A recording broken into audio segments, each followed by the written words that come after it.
There's a couple of things that we need to think about in the environment. I think one is water, wastewater solutions. Another one is PFAS. So we're seeing an increase in the regulation talk coming down the pipeline. Really no easy solutions to solve that crisis, but there is some new technology that's coming out that can have some real impact moving forward. Another would be around renewable fuels.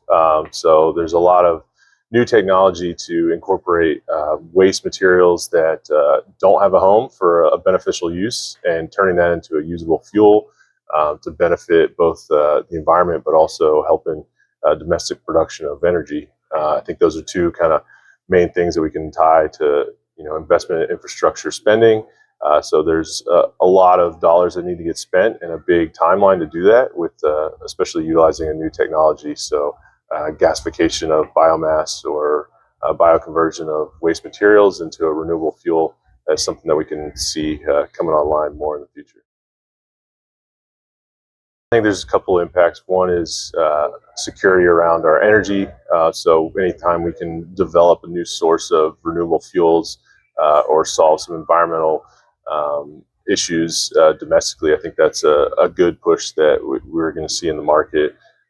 And then another is just climate in general. We're going to have to find some innovative solutions to solve some problems moving forward. And the more spending we can have now to develop that technology, mature that technology, so that by the time we need it, full implementation of that technology, we'll have kind of the lessons learned and be able to effectively develop and implement those resources.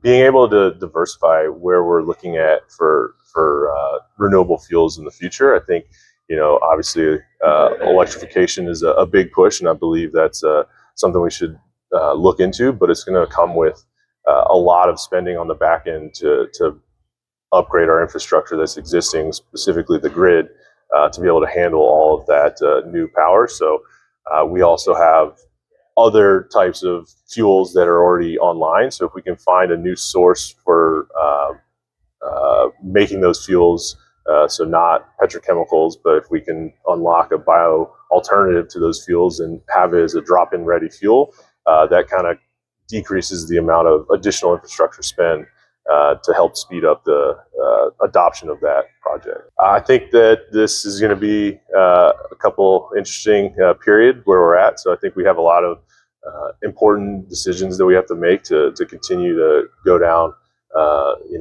both an economic and environmental pathway to help solve some difficult problems. And it's going to take, multiple stakeholders. So spending on the early end to develop technologies, but then how do we deliver those new technologies when they come ready to the market? So you can have the best idea in the world, but if you don't have a team that's ready to help you deploy that technology in a reliable manner, then it's really no use to anybody. So I think that's kind of the tricky part. Is it's difficult to do new things, but if you have some planning and you have a good team around you for all of your stakeholders involved in the project, that's what helps bring success.